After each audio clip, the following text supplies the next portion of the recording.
the Keystone Sports Network.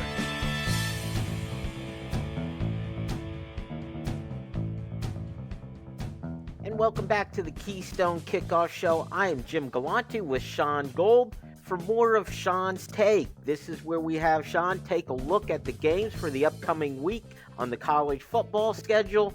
He'll make his picks, and we'll all make some money because of it. Shaun, welcome back to the show. How you doing, my friend? Well, Jim, once again, thanks for having me back. And two, I'm doing great this week. We know how the weekend went. I'm feeling pretty good.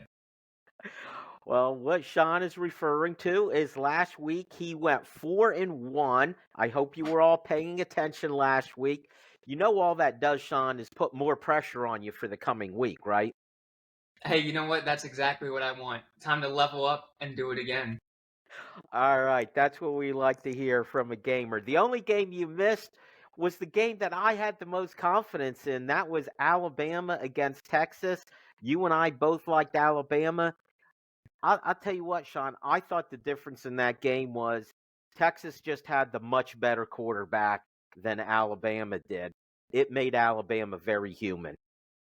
Yeah, it really did. And what was unfortunate, when I was watching the game, is we did have some missed throws, but Alabama's offensive line could not hold up against that Texas pass rush. And so quarterback play, I think a lot of it was impacted as well by the offensive line's play. And we know in football, when your offensive line breaks down, it's really hard to win football games, especially on a big stage like Texas, Alabama. All right, Shaun, enough of taking bows for last week. Now we've got to look forward. I don't think it's a great schedule this week, but you still found 5 games to take a look at.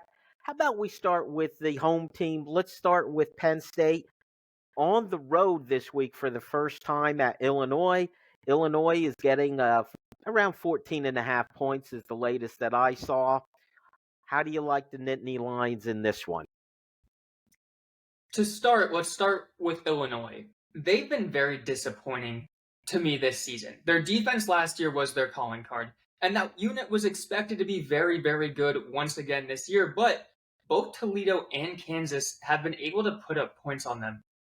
Now, Kansas has a great offense, don't get me wrong, but I would take Penn State's offense over Kansas's offense in a heartbeat still.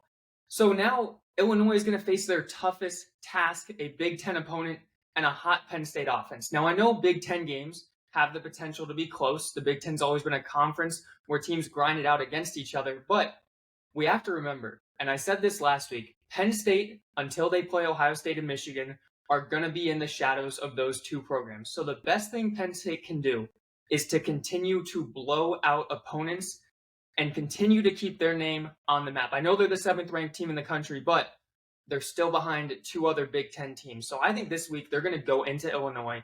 They're going to put up some points. They're going to cover this spread, and they're going to get another dominant victory and show Ohio State and Michigan, we are coming for you. Very good. That's one that'll be music to the Penn State fans' ears. Let's go on to Colorado State at Colorado. A week ago, it was Colorado, Nebraska. Big game. You were very, very high on the Buffaloes. They came through with flying colors. This week, I think folks are beginning to believe in them. They're actually a 23.5 point favorite with Colorado State visiting them. You still like Colorado and Deion Sanders? Well, as you said, the narrative is out. There's no more me kind of sneaking behind the scenes telling you Colorado's a value pick. Colorado is here and everybody knows it. My big question is, Colorado just beat Nebraska by 22 points. Is Colorado State only a 1.5 worse than Nebraska? I don't think so. I think Nebraska would beat Colorado State if the two were to play each other.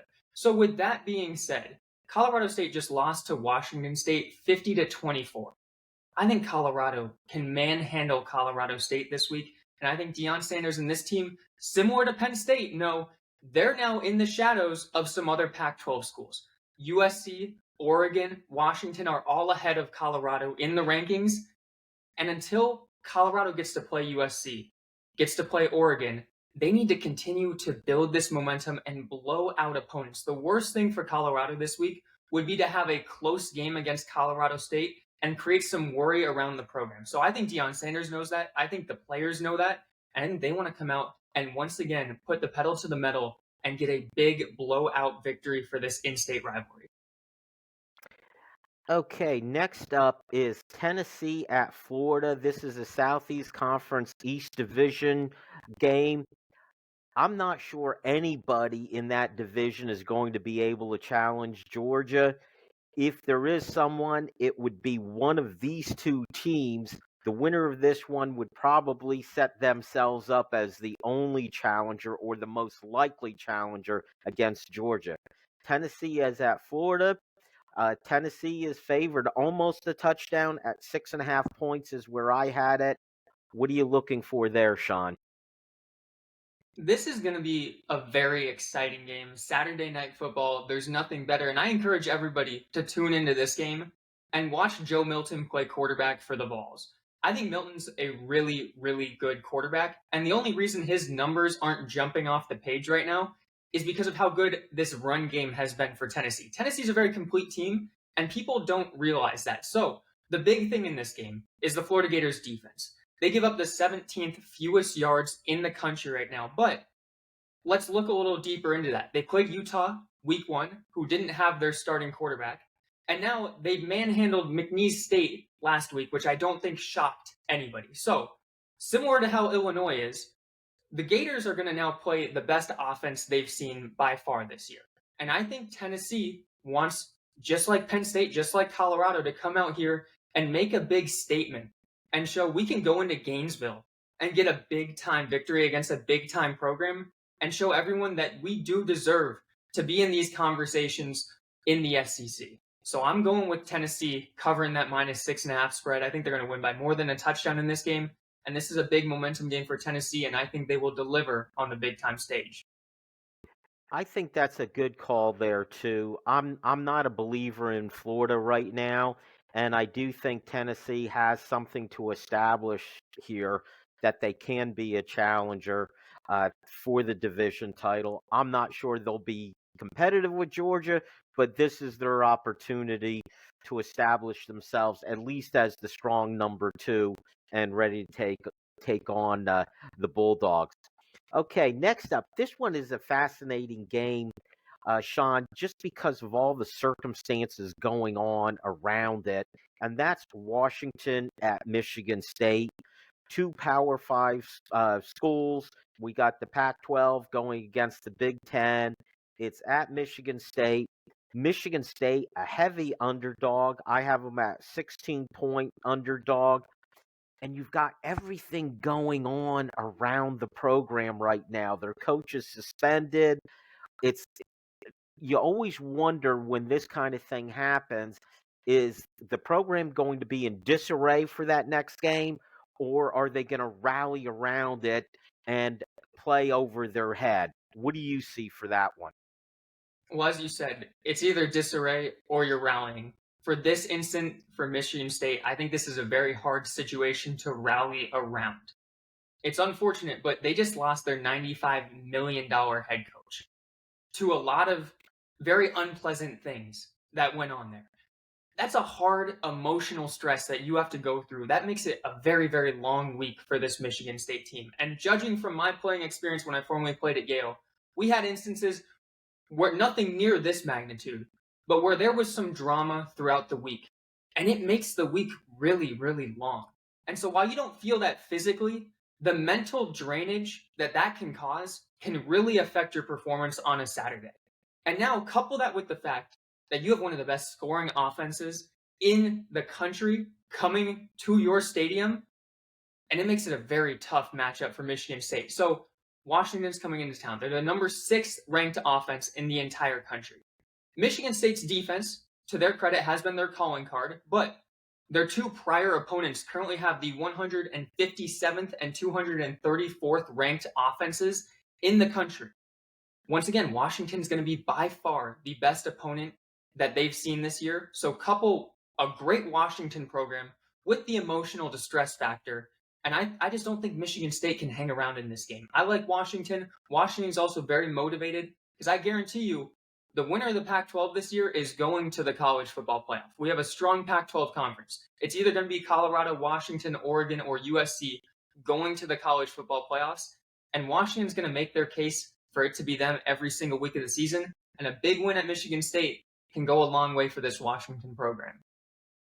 I'm with you on that. I don't have the confidence in Michigan State to be up for this. I'm not as sure as you are about a Pac-12 team making the playoffs, though. I like the Pac-12. You just rattled off several good teams. I'm not sure how much they're going to knock themselves off each other, and maybe that the winner of that conference is going to have 2 losses, which probably would eliminate them from a playoff possibility. Okay, last game we have is LSU at Mississippi State. LSU is a 9-point favorite on the road. LSU has a lot to prove. They have a loss, an early loss. They have a lot to prove here, Shaun. Will they show something against the Mississippi State Bulldogs? I think they definitely will. And talk about a college football playoff hopeful. That was LSU's goal coming into the season until Florida State really ruined things for them in week 1. So LSU bounced back from that. They beat Grambling State 72-10. Nothing that surprised any of us, but LSU is still going to be very motivated. And one of the biggest things that I look for teams when you're trying to look who can cover the spread is who has that extra chip on their shoulder, that extra motivation that's going to help carry them. And LSU losing in week 1 is going to be a fire for that team the entire season, because they know if they won that game, they're setting themselves up for a trip to the college football playoffs. And unfortunately for them, that may not be happening this year, but they want to blow out every team they play to show that they maybe still do deserve a chance, even if they are a one-loss team. And they're going to have some tougher games down later on this season, but they are taking on a good Mississippi State team. And I think LSU knows that a big win this week can go a long way for them. So I do like them to beat Mississippi State by 10 or more points, cover the spread, and stay in that top 15 nationally ranked area. Very good, Shaun. That's it for the picks. Real quickly, if our listeners want to get more Shaun's Take, where should they go? Yeah, so follow us on TikTok, Instagram, or Twitter at Shauns Take. I've got links in my bio that can lead you to all of our Shauns Take platforms there. So please do join the discussion. We also have our chalkboard in the links in my bio. That's where you can talk about these games with me all day long. So every Saturday, I'm in the chats all day long talking with people about college football games. All right, very good. Just to recap quickly, Shaun has LSU over Mississippi State, Washington over Michigan State, Tennessee over Florida, Colorado over Colorado State, and the Nittany Lions over Illinois. Shaun, thank you so much. Let's keep our fingers crossed for another 4-1 week. That is it for our show. Thank you all for joining us. Make sure you join us next time on the Keystone Kickoff Show. Keystone Sports Network.